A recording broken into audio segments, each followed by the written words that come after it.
dia 1 de fevereiro de 2008, marcou o primeiro centenário do regicídio que constituiu, na opinião de muitos, o terrível golpe que abriu caminho ao desmoronamento da monarquia, ao mesmo tempo que a Europa e o mundo assistiam estupefactos e horrorizados aos relatos que a imprensa da época fazia do atentado de Lisboa.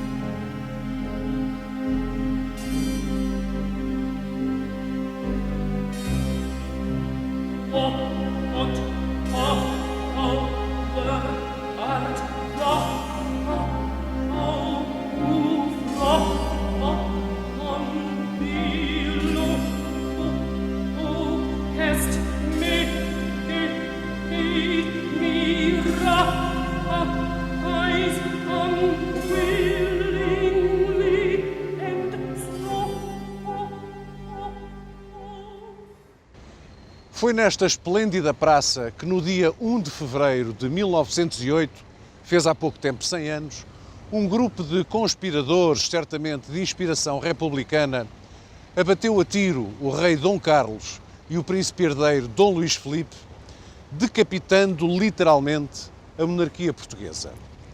Nessa altura, finais do século XIX, primeiros anos do século XX, a monarquia portuguesa, que era uma monarquia constitucional, estava profundamente enfraquecida por um vasto conjunto de problemas de ordem social, económica, cultural e política que faziam alastrar um clima de agitação social que as frequentes manifestações populares refletiam e que em grande parte ficou a dever-se ao crescente desgaste do sistema político vigente, que ficou conhecido por rotativismo exatamente por se basear na alternância dos dois grandes partidos políticos da época, o Partido Regenerador e o Partido Progressista, que em boa verdade pareciam governar mais à medida das suas clientelas partidárias do que animados pelos verdadeiros interesses do país.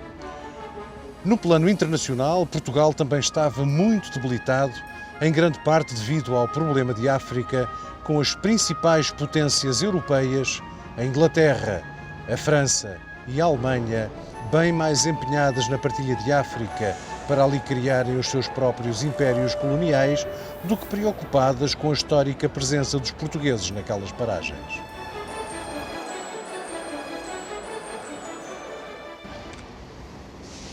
Foi neste ambiente de profunda crise que Dom Carlos subiu ao trono em finais de 1889, tinha então 25 anos. Dom Carlos era um jovem elegante, bonito, muito distinto e muito bem relacionado com as principais casas reais europeias. Tinha casado ainda no reinado do seu pai, Dom Luís I, com a princesa Maria Amélia de Orleans, filha do conde de Paris, que era o pretendente ao trono francês. Quando Dom Carlos sobe ao trono, muitos portugueses depositam no jovem monarca a esperança de conseguir abrir um período de verdadeira regeneração nacional.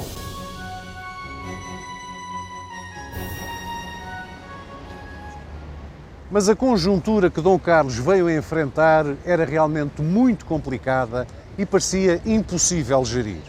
Uma conjuntura que foi profundamente agravada poucas semanas depois da sua aclamação, quando, logo em janeiro de 1890, o jovem rei foi confrontado com o ultimato inglês imposto pela poderosa coroa britânica, que exigia a retirada dos portugueses de todo o território entre Angola e Moçambique, que atualmente abrange a Zâmbia, Zimbábue e Malawi.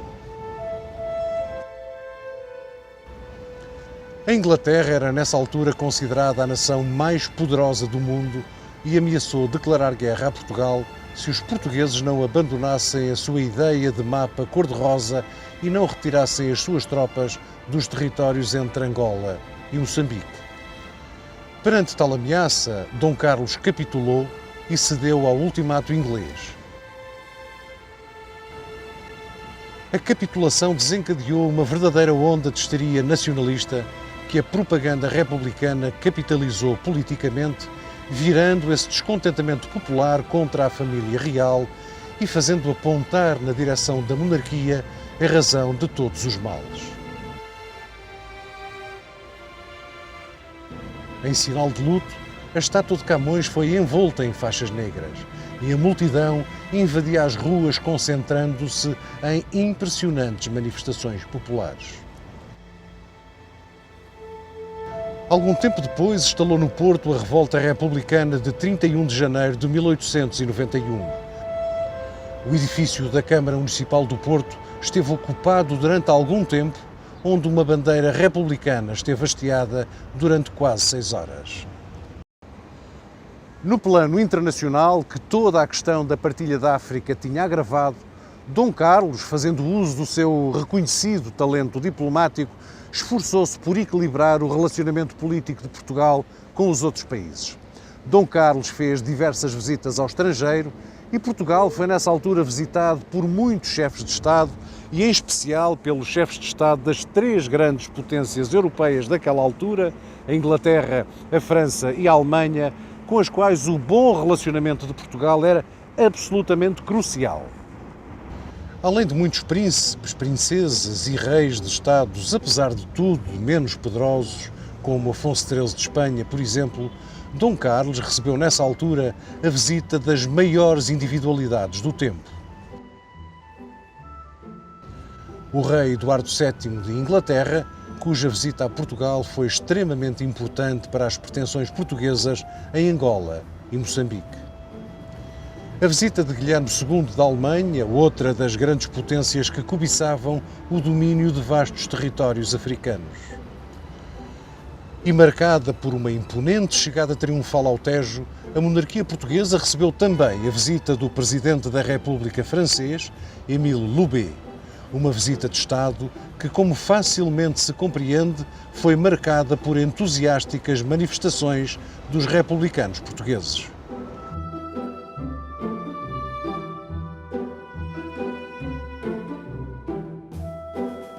Mas os êxitos diplomáticos de Dom Carlos não foram suficientes para acalmar os ânimos cada vez mais exaltados em Portugal, onde, instigados pelo descontentamento generalizado e pela propaganda republicana, se multiplicavam as greves, as manifestações, os atentados bombistas, os distúrbios estudantis.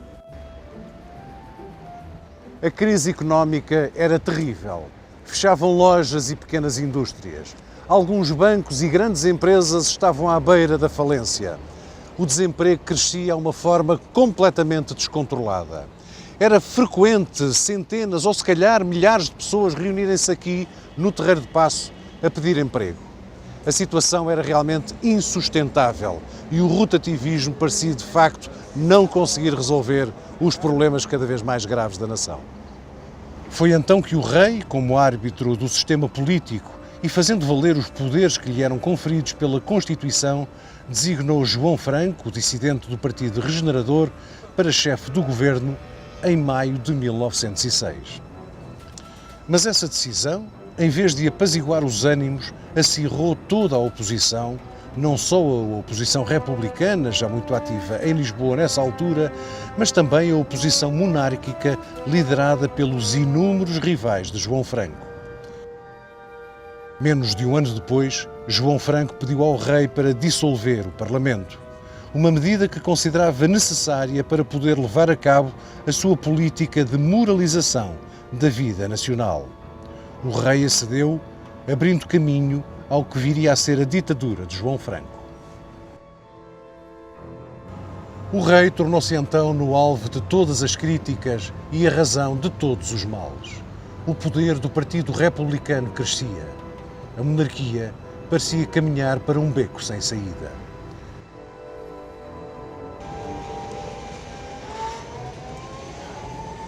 Aproximava-se já o final de 1907 e logo em janeiro de 1908, no dia 28 de janeiro, há uma tentativa falhada de revolta republicana em Lisboa. Naquela altura havia ali, a seguir ao edifício dos Passos de Conselho, perto da igreja de São Roque, havia um elevador que subia até lá acima, ao Largo da Biblioteca, que hoje se chama o Largo das Belas Artes, e que exatamente por isso se chamava o elevador da Biblioteca. Os principais conspiradores que tinham marcado o encontro cá embaixo, junto da entrada do elevador da Biblioteca, são apanhados em flagrante de armas na mão. São presas dezenas de pessoas que a Guarda Municipal distribui pelas principais prisões de Lisboa. Os principais ativistas republicanos, como António José de Almeida, Afonso Costa, José Alpuim e até o Visconde da Ribeira Brava, Francisco Herédia, tinham sido presos. A tentativa de revolta republicana, embora tivesse sido rapidamente abafada, mais uma vez deixou no ar de Lisboa que alguma coisa estava para acontecer. Sabendo que muitos dos principais republicanos estão na prisão, João Franco redige então o sombrio decreto de 31 de janeiro de 1908, que previa a prisão e a expulsão sumária para o degredo em Timor dos suspeitos de envolvimento em tentativas de revolta contra o Estado. E isso vai precipitar os acontecimentos. João Franco encarrega então o Ministro das Finanças, Teixeira de Abreu, de levar o decreto a Vila Viçosa para o rei assinar. E consta que, ao assinar o decreto de João Franco, Dom Carlos terá dito: ao assinar este decreto, estou a assinar a minha própria sentença de morte. Na manhã do dia seguinte, dia 1 de fevereiro de 1908, Dom Carlos vai realmente regressar a Lisboa, aqui ao Terreiro de Paço, onde vai efetivamente encontrar a morte.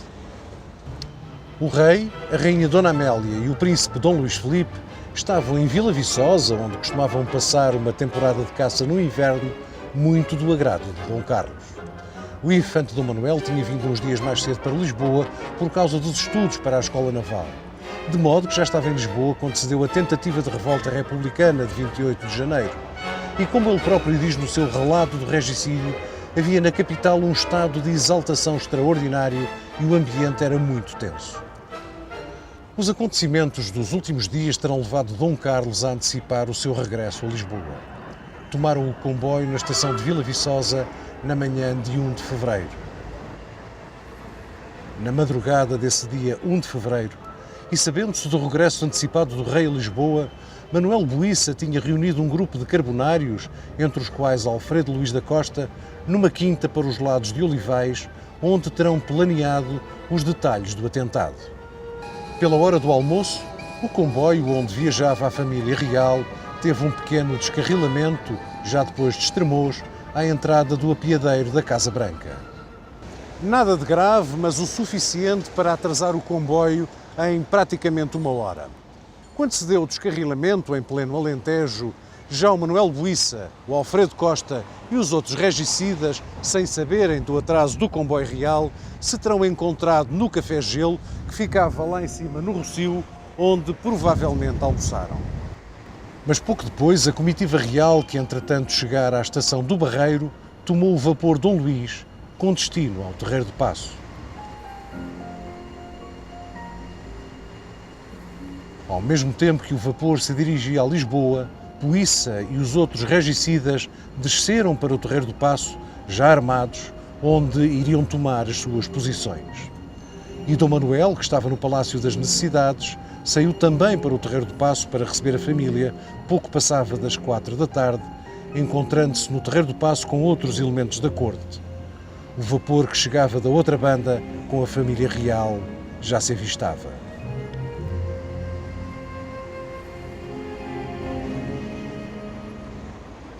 Perto das 5 da tarde, o vapor com a comitiva real aproximava-se da estação fluvial Sul e Sueste, que não ficava na zona onde atualmente a conhecemos, mas sim no lado contrário, perto do Torreão Poente, por onde se rasga atualmente a Avenida Ribeira das Naus.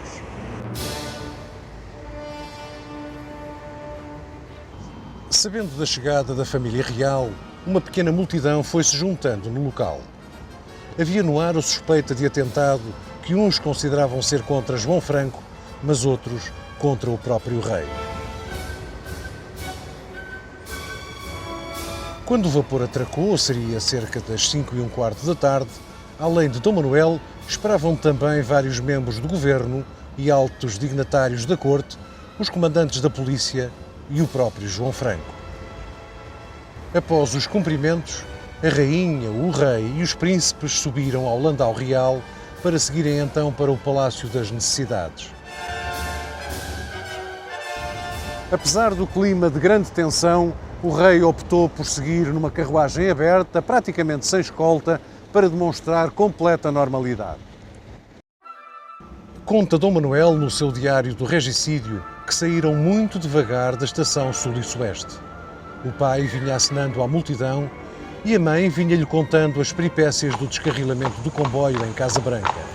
Algumas pessoas corriam para saudar o rei. Foi nessa altura que soou o primeiro tiro no Terreiro de Paço. Um tiro que terá sido o sinal combinado para começar a operação. O Manuel Buissa, que antes de ser professor primário tinha sido militar e era conhecido pela sua excelente pontaria, estava ali na placa central, dissimulado entre a multidão. Ao ouvir o sinal, avança para o meio da rua, para o sítio onde o Landau Real tinha acabado de passar, ao mesmo tempo que retirava a espingarda que trazia escondida debaixo do longo varino, do longo capote que vestia. Assenta o joelho no chão, faz pontaria com enorme frieza, completamente indiferente à multidão que o rodeava e dispara um tiro que acerta em cheio na nuca do Dom Carlos, matando-o instantaneamente. Exatamente na mesma altura, há mais uma série de tiros, não se sabe disparados por quem, que acertaram no alto da 13ª coluna destas arcadas aqui do lado poente do Terreiro de Paço. Ao mesmo tempo, Alfredo Costa, que estava escondido aqui nas arcadas, sai a correr em direção ao Landau Real, já com a pistola na mão, sobe ao estribo e dispara uma série de tiros no corpo já caído do rei Dom Carlos. O príncipe Dom Luís Filipe, num ato de extrema coragem e grande desespero, levanta-se, empunha o seu revólver e dispara contra Alfredo Costa, que responde com o tiro que atravessa o peito do príncipe Dom Luís Filipe. O Manuel Buissa, ainda na retaguarda do Landau, volta a apontar com extrema frieza, desta vez em direção a Dom Luís Filipe, e dispara. A bala entra-lhe pela face, saindo pela nuca. A rainha, de pé, defende-se com o ramo de flores que lhe for oferecido à chegada, fustigando Alfredo Costa e gritando: "Infames, infames!". Tudo isto se passou em pouquíssimos segundos. A confusão era enorme. Após o choque inicial, alguns soldados conseguiram reagir. Um militar que estava por acaso ali a assistir à passagem do cortejo real, Henrique Valente, atirou-se sobre o Buissa, que com a sua espingarda ainda conseguiu atingi-lo com um tiro no peito. O oficial de cavalaria que acompanhava o Landau Real, de Figueira Freire, desembainhou o sabre e desferiu uma estocada sobre Alfredo Costa. Depois, cavalgou sobre o Buissa, que o soldado Henrique Valente, embora ferido, tinha impedido de fugir. Buissa ainda disparou um tiro que atingiu o cavaleiro numa perna. Depois, Buissa tenta fugir por entre a confusão, mas Figueira Freire atinge-o com um golpe de sabre. Depois de ter sido agarrado pela polícia, um deles desfechou um tiro na cabeça do Buissa, deixando-o morto no chão, não muito longe do corpo de Alfredo Costa. Outro civil abatido ali no local foi um tal Sabino Costa, ajudante de farmácia, que viria, no entanto, a apurar-se não fazer parte do grupo de conspiradores. Os restantes regicidas fugiram por entre a confusão, nunca se sabendo exatamente quantos nem quem terão sido. Entretanto, a carruagem real, que vinha daqui do Terreiro de Paço, dobra a esquina para a rua do Arsenal e segue a toda a pressa para o portão do Arsenal da Marinha. É nesses últimos metros da tragédia que soam mais alguns tiros e também Dom Manuel acaba por ser ferido num braço. Logo a seguir, o coche real entra derrompante no portão do Arsenal da Marinha, seguido a pé por alguns elementos da corte. Os pesados portões fecharam-se logo a seguir para a proteção dos sobreviventes. Já aqui, dentro do Arsenal da Marinha, nesta arcada, neste túnel que faz a ligação entre o portão da Rua do Arsenal com a zona onde naquela altura existiam as docas, a carruagem real parou aqui e Dom Manuel é o primeiro a saltar, ajudando depois a rainha Dona Amélia a sair. Seguidamente são retirados os corpos de Dom Carlos e do príncipe Dom Luís Filipe. Dom Carlos já morto e o príncipe Dom Luís Filipe morre pouco tempo depois aqui neste local onde, diz-se, alguém gravou esta cruz. A rainha Dona Amélia, do alto da sua magnífica estatura, tinha até ali enfrentado toda aquela tragédia com uma enorme coragem e uma tremenda lucidez.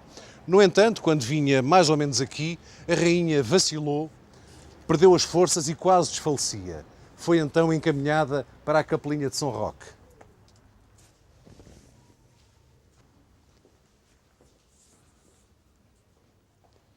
Foi aqui, nesta capela, que a rainha se recolheu e onde rezou com intenso fervor, certamente despedaçada pela inimaginável dor de ter visto poucos minutos antes o seu marido e o seu filho serem brutalmente assassinados, mesmo ali à sua frente.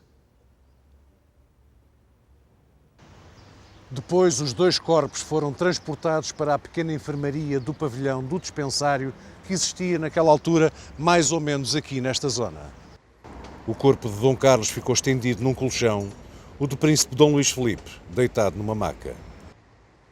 O médico que estava presente, Manuel Moreira Júnior, e pouco depois o médico da família real, Tomás de Bellbrenner, confirmaram a morte de Dom Carlos e de Dom Luís Filipe, deixando os destinos do reino nas mãos de um jovem com 18 anos, naturalmente inexperiente, mal preparado para gerir uma situação política explosiva e, por certo, aterrado com os brutais acontecimentos em que esteve diretamente envolvido nesse dia 1 de fevereiro de 1908.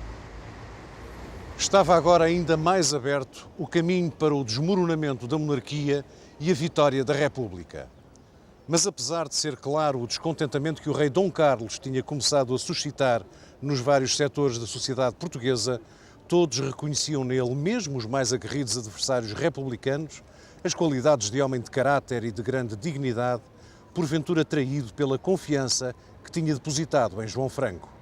Prova desse respeito pelo rei foi a enorme multidão que se aglomerou de novo no Terreiro de Paço, quando, uma semana depois do regicídio, ali passou em absoluto silêncio o funeral de Dom Carlos e de Dom Luís Filipe.